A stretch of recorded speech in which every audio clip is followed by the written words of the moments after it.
Hi, and thanks for joining us for our latest Connected Technologies video, where we'll be talking about the topic of cybersecurity. I'm Alex Tiri, one of the technical specialists with Element, and I'm joined today by Michael Darby, one of our technical directors. We are going to talk about the, I would say, upcoming cybersecurity requirements, but some have come into force already, of course, but we're talking about the relevant cybersecurity requirements today. Michael, what legislation are we looking to cover in today's talk? Well, it's funny, not a day goes by without some email coming into me asking a question about cybersecurity. And so far the questions are not deeply technical, they're much more, what are the requirements? And so I think to your question, Alex, things we're going to cover today are the PSTI for the UK, the RED Delegated Act for the Radio Equipment Directive, and then the Cyber Resilience Act. So quite a Europe, EU and UK focus. Yeah, we'll touch on the US because there will be some requirements at some point coming into force over there. Yeah. But I suppose the big question that we get a lot is what really is cybersecurity? Why are we worried about this? Because when we hear about cybersecurity, I think it's quite easy for us to assume it's things like leaving your workstation locked and having a good password for your emails and using different passwords, which is cybersecurity, of course, but that's more the corporate cybersecurity side of things. Whereas what we as a test lab and what our clients, manufacturers are worried about is product cybersecurity requirements. And these are quite new to a lot of people because it's not something you really encounter day to day. So when we talk about product cybersecurity, we're talking about protecting against things like botnets, which again is something which people ask us about. So for anyone not aware, a botnet is effectively a set of IoT type devices which are compromised. They will have some sort of malware installed on them, which just does nothing for long periods of time. And then at some point, people build up these huge networks of hundreds of thousands or millions of devices and then turn them on at some point, and suddenly they can launch these distributed denial of service type attacks, which are very, very difficult to protect against once that botnet has been established. So a lot of these requirements, in particular the PSTI requirements, are really aimed at stopping that sort of network being created. So the three pieces of legislation we talked about, PSTI, RED and Cyber Resilience Act, the geographies for these are interesting, aren't they? Because the Radio Equipment Directive applies in the EU and UK, but that's not true for the cyber requirements, is it? So yeah, you are absolutely correct. So for the Radio Equipment Directive, which exists for the EU, the CE marking requirements, and when the UK left the EU, they did a kind of copy and paste of the Radio Equipment Directive at the time, and therefore the UK's radio regulation, which is used for UK CA marking, doesn't include anything that came into the Radio Equipment Directive after that date, after the date that the UK left. So the EU adding on things like emergency calling on smartphones, cybersecurity, those are all things that have happened. So if you're UKCA marking your product based on a similar set of testing to the EU, then you wouldn't be doing the Radio Equipment Directive equivalent of cybersecurity because that was added to the Radio Equipment Directive beforehand. But if you are importing a product into the UK based on, or into Great Britain based on the CE mark, then of course it will have cybersecurity because it's CE marked. And then in the UK we have this PSTI which has existed for longer. So interestingly, the PSTI completely decoupled from the regulatory compliance of UKCA marking or CE marking. So even if you are putting a CE marked product into Great Britain, you would still need to do the PSTI as well because it's a separate topic. Exactly, yeah. And we say it's existed for longer. It was actually published more recently than the RED Delegated Act, but came into force earlier. Yeah. So the PSTI is already in force. So that was April 2024 that came into effect. So if you are placing relevant products on the market in the UK now and not meeting PSTI, this is your warning that you should have been doing it for at least a year at this point. The Radio Equipment Directive, the cyber requirements will not come into effect until the 1st of August. And we're recording this video before August. Anyone watching it afterwards, you should be doing something by now. Yeah. And then the Cyber Resilience Act is due to come into full force in December 2027. Correct, yeah. With some reporting obligations coming into effect earlier. September 26. September 26. Yeah, exactly. And the scopes of them are different too. So in the UK, we have the PSTI, and it's not just for wireless, it's for wireless or wired consumer IoT type devices. And so it's only for consumer IoT, and it draws on a standard and only a really small section. And I think, Alex, you probably know more details about that, so I'll let you go through what is required, but a small subset of a standard. And then for the European Radio Equipment Directive, much larger standards, much broader set of any type of radio equipment, effectively, but radio-enabled devices only, and then, these much bigger 3 different standards. Yeah, so the PSTI, that standard Michael was referring to, is EN 303645, which was published by ETSI. And I think at the time that standard was published, everyone assumed that would be the standard used for Radio Equipment Directive. Yeah. And that's not the case. We've got 3 different standards, the EN 18031 series, which we'll talk about in a little bit. But the 303645 requirements, there are a lot of mechanisms in that standard. I think about 13 mechanisms in that standard, and the PSTI regime, the UK's cyber legislation, only points to a very select few of them. The one big one is not having universal default passwords. Yep. So if you sell let's say a fish tank thermometer with Wi-Fi, for example, and that has a universal default username and password, then hackers could, for example, use that as an entry point to, I don't know, a casino's secure Wi-Fi system, for example. Exactly. So that's the first requirement, is not having these universal default passwords. The second requirement and the third requirement are not product requirements, they are process requirements. So we have to differentiate between the two, because 303645 and PSTI covers both. The second requirement is that the manufacturer has to define a support period for the product. So they need to say, we will continue to provide updates for 12 months, for argument's sake, from the date of purchase. They have to publish this. It's got to be completely accessible to anyone who might buy the product. The manufacturer can extend that period, so they could just have a rolling 12 months, but they can't shorten the period once they've published it. So they couldn't then say, actually, this is causing us a real headache, we're going to cut the support period down to 6 months. Yeah. So that's the second one. The third one is about having a vulnerability reporting procedure as well. So if any person finds a vulnerability with the product, they have a clear, detailed path for how they report that to the manufacturer and what they should expect from the manufacturer in return in terms of timescales for when they'll action it. So they're the first 3 requirements for PSTI. The fourth requirement is just to have a statement of compliance. And this will be very familiar to anyone doing CE marking or UKCA marking, because the content of that is very, very similar to the Declaration of Conformity. Yep. It's effectively the manufacturer's promise that they have done everything properly and that the product meets all these requirements. Yep. Nobody needs to check this. They just create the statements of compliance and off to market they go with the product. Yep. I live in the UK, or in Great Britain. I recently bought a new smart TV and being a bit of a geek, of course, I would never read the user manual, obviously, but I opened up, looked at the paperwork, and there was a paper statement of compliance with the PSTI, signed by the compliance manager, declaring compliance with the UK's PSTI and the applicable parts of EN 303645. So there it was in the box. That was good to see. Good. And so what about, so we've got the PSTI that meets these subsections of EN 303645 for consumer IoT, and then the Radio Equipment Directive, which is just for radio-enabled equipment, and the cybersecurity on that product from the moment it's placed on the market. Yep. Any process or procedure with regard to, having a process in case of security risks for them, do you know? There is not for the Radio Equipment Directive. No. So if we look into the standards, the 18031 series of standards, it does talk about things like secure update mechanisms, but there's no requirement in law that has to be for a certain period, or that anyone has to have a process for reporting these vulnerabilities. No. When we look into the future for the Cyber Resilience Act, that definitely does have these requirements in there. So it tells the manufacturer exactly what they need to have in place in terms of these vulnerability reporting procedures, and that they need to report problems with the product as well. So there will be a centralised database, which at the point of us recording this doesn't exist, but will do fairly soon for manufacturers to publish those the information on those vulnerabilities. Yeah, and the Cyber Resilience Act, not just radio-enabled products, but any digital device or digital electronics with a radio or without, and software, I guess. Yep. And as you say, through the life cycle of the product, not just on the moment that it's placed on the market. Yeah, so that's a good point you raised there, actually, that software will be included as well, because this is another question we get asked fairly frequently. PSTI and RED apply to physical pieces of equipment, so consumer electronics or radio equipment has to be a physical product that you could touch.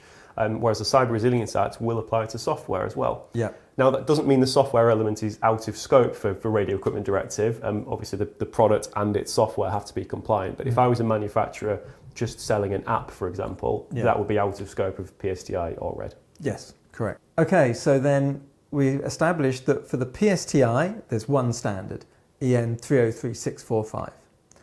For the Radio Equipment Directive, we have these 3 standards, EN 18031. There's -1, -2 and -3. And they relate to the 3 different parts of the Radio Equipment Directive cybersecurity requirements. Then when we get to the CRA, the Cyber Resilience Act, it's going to be 41 standards, I believe, and vertical and horizontal standards. I don't know do you know much about these or what they are? I don't think anybody knows much about these yet, to be honest. So we've got the categories for the vertical products, vertical standards, sorry. So if we look in the annexes of Cyber Resilience Act, it talks about important products and critical products. So each of those will have its own vertical standard that applies to it. These are still in very, very early stages. So some people in Element and other test labs, of course, are involved in the standards writing for these. So we will know something at some point. Probably within the next 12 months, we'll be able to tell you some more about what these standards will look like. And then ideally, that will give manufacturers at least 12, maybe 18 months to actually get their products compliant before the CRA comes into full effect at the end of 2027. So I think you're going to have vertical standards which apply to specific types of product or types of case, and then these horizontal standards which will be a bit of a catch-all for anything else. With the Radio Equipment Directive, I think a lot of people were concerned that the standards were only coming out just before the requirements come into force. Actually, we had the standards 1 year before the requirements. So we had the standards in August 2024. They became harmonised in January 2025, but you could easily have been assessing or testing to them from August 2024. And then from January, you would just know whether you needed to go to a notified body or not. In most cases, you don't need to because they're harmonised standards. And so we've effectively had 1 year from the standards being published to the requirement coming into force. I think with the CRA, some of the vertical standards, as you say, Alex, that you probably have more time than that. But if you go through to if you're in the catch-all horizontal standards, I think some of those timescales are going to be really tight, in fact. Potentially will be, yeah. And those horizontal standards will cover things like those vulnerability reporting processes that we talked about earlier. Yeah. And the PSTI is not linked to any kind of marking on the product, not linked to UKCA marking or CE marking. The Radio Equipment Directive is part of the CE marking, and the Cyber Resilience Act is a CE marking regulation. And so we're assuming or expecting, it's not a guess, we're comfortably expecting that as the Cyber Resilience Act begins, the cyber resilience parts of the Radio Equipment Directive will be either repealed or significantly reduced so that there's no overlap. You'll transition seamlessly from one to the other, I guess. In theory, but then it's important to mention the conformity assessment procedures as well for this, because if a manufacturer is using harmonised standards for the Radio Equipment Directive cybersecurity aspects, they don't need a notified body. If they're not using a harmonised standard in full, they would need a notified body. We've recently done another talk on this very subject. But if we then look to the future, say I'm a manufacturer and I have a certificate for my products against the RED, if those requirements get repealed but the Cyber Resilience Act comes into force, I might still need a notified body certificate, which would be to a completely different piece of legislation. So I'd need to get a new certificate, possibly using some of the existing test evidence, but then that would depend on how similar the CRA standards become, and of course whether they become harmonised as well, because we might we might have a situation where the standards are harmonised for RED, and then for the same products the standard might not become harmonised for CRA. Absolutely. And because of various complexities with regard to international MRAs, the list of Radio Equipment Directive notified bodies might not be the same as the list of CRA notified bodies. So if you've had a notified body certificate for the Radio Equipment Directive, and if you need a notified body certificate for the CRA, there's no guarantee that the same notified body will be able to do it. You could also be in a kind of important or critical category of the CRA, which might mandate a notified body review, but you might not have needed one for the red because you had a harmonised standard, regardless of your product type. So yeah, exactly as you say, I hadn't really thought that through, the conformity assessment process. Yeah. I think what we're saying is this is complex. Yeah. It's not straightforward by any stretch of the imagination. There will be another webinar on this. There will be. We do have a webinar on the 18031 series of standards and how they apply for red. I think we'll be doing a part 2 to that webinar at some point as well, so keep an eye open for that one. Yeah. And then there'll be an exciting part, because we have the AI Act, Artificial Intelligence Act. I don't want to derail this by talking too much about that, but you can imagine that things like the Radio Equipment Directive is all about a piece of hardware or product, and medical device regulation is about a product, whereas AI is more like a feature that goes into a product. So the AI Act will work alongside the Radio Equipment Directive, or will work alongside the medical device regulation. So it will kind of police or regulate some AI put into a radio, or AI put into a medical device, or AI put into a radio-enabled medical device. And you have different levels of risk levels, like no risk, medium risk, high risk, unacceptable risk. Different levels of AI, whether it's biometrics, for example. Depending on the requirements and whether they're safety related, and if a notified body is needed or not, then the notified body may end up having to do an AI assessment. This is all obviously in the future, but I think it will work well with the CRA, interestingly. Yeah. So one of the things that we didn't touch on really is the UK approved bodies. So we're talking about notified bodies for the EU. As Michael said earlier, the red cyber requirements don't apply in the UK. The CRA will not apply in the UK. The UK might adopt something that looks a little bit like the CRA in future, but that's yet to be determined at this point. So the role of a UK approved body will be very limited on this. So we might be selling a piece of radio equipment into the EU and need a notified body to cover potentially the radio spectrum and cyber bits. Selling into the UK, you would need potentially a separate UK approved body to just approve the radio side of things, and that will be again a separate certificate to the red EU certificate. Yeah, I think since the UK last October, the 2024, the UK made the decision to just accept CE marked products. Imagine 28 different directives / regulations, and for 21 of those, the UK has said, if you CE marked to one of these, we'll let your product in to Great Britain, no problem. Or Northern Ireland's already okay, so we'll let your product into Great Britain.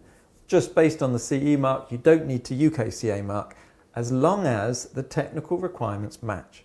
So for things like Bluetooth, 2.4 gigahertz Wi-Fi, most cellular, all these types of products, product CE marked to the Radio Equipment Directive can just sail into Great Britain with its CE mark on there. It needs to have a UK-based importer listed with it, but other than that, the manufacturer doesn't need to do anything more. So they will have done cybersecurity for the Radio Equipment Directive, and so it will come on into the UK or to Great Britain. It will also need the PSTI. If the unusual case I think you're alluding to is, let's say you've got a type of product where the technical requirements are not the same, let's say Wi-Fi 6E or 6 gigahertz wireless LAN, then there is a mismatch then. So if you've got that type of product, you would need to do a UKCA marking on your product because it uses more channels and higher power and things like that. And then the UKCA marking wouldn't include the cybersecurity requirements of the red because they're not part of the UK's radio regulation. For them, you'd only do the PSTI. So yeah, complicated. Yeah, and when we talk about if the products or if the requirements match, is that if they match, or is it if they are at least as good as? So if the UK has fewer requirements, it's okay, but if the UK has more requirements, it's not okay. That's a really good question, and I'll put that down to the decision of the legal team of each manufacturer out there. I've had conversations with some people where they've said, well, okay, the technical requirements don't match, but what our product does would meet both. So we feel like we are in the scope of the CE marking, and therefore it's okay to put CE mark, even though the UK could allow higher power or could allow more channels, or perhaps requires fewer channels or tighter power, like more restrictive. So although they're not matched, we definitely meet the CE marking requirements, so therefore we will allow our product onto the Great Britain market based on our CE mark.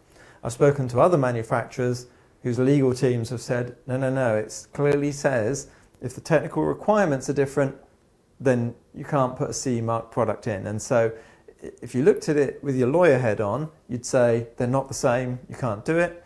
If you looked at it with your engineering head on, you'd say, well, they're not the same, but it would comply, right? So I guess at the moment, I would say each manufacturer is choosing a different way, whether they're thinking like a lawyer or like an engineer. Yep. I think we should probably ask the UK which hat they wear. Okay. And just to sort of bring this back to cybersecurity, but look outside of the UK, what are other regions doing about this? So in the US, for example, what are they doing? Yeah, so in the USA, they've introduced this new idea, cyber trust mark. So it will be part of the FCC rules, but it's an optional, voluntary scheme. So if you've got a product which would normally be SDOC or certification for the FCC requirements, that's a mandatory authorization requirement. But they're introducing this cyber trust mark, which will be in the FCC rules, and it'll be applicable to consumer IoT devices. It will require some sort of testing, not yet defined.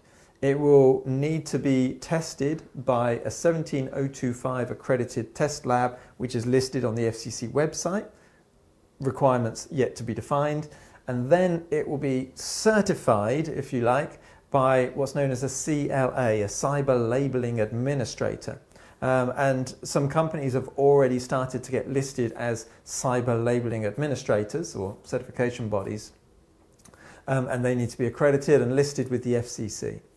And so we don't know what the requirements will be, and we don't know which test labs will be able to do it, but that will be coming in the future. And again, it'll be voluntary.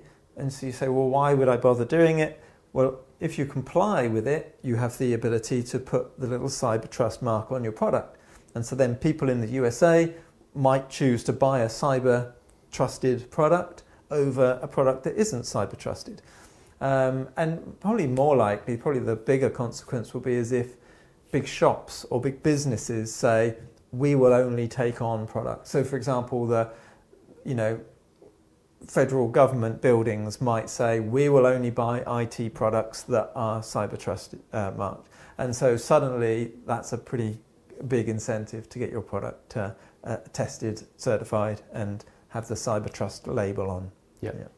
But again, we don't know a huge amount about this scheme at this point in time, but No, we probably will do days. another video on this at some point. Yeah. We do have some white papers on cybersecurity as well, or at least one white paper on cybersecurity, which is probably somewhere on the Element website, Yeah. or obviously on LinkedIn. We'll be sharing that as well. Yeah, written by us. So Alex did most of the work, of course, but my name's on it anyway. Yeah, it just adds clout if you put Michael Darby's name on something. So that's why we did Even if I didn't do anything. Yeah. Okay, well, good. Hopefully that's been informative. We will be doing some more of these video sessions at some point. Obviously, we are a test lab for cybersecurity. I can't say right now that we're a notified body for cybersecurity, but it's in progress. Yeah, blame Brexit for the delays on that, I think. Yeah, that's right. So the wheels are in motion for becoming a notified body, but we have harmonised standards for the Radio Equipment Directive, so not too many people asking for notified body reviews, actually, because they're very rarely are they needed. I think that's pretty much it from us. So thank you very much. Reach out to your local Element office if you have any questions. Other than that, I think we'll say goodbye until next time. Thank you. Thank you.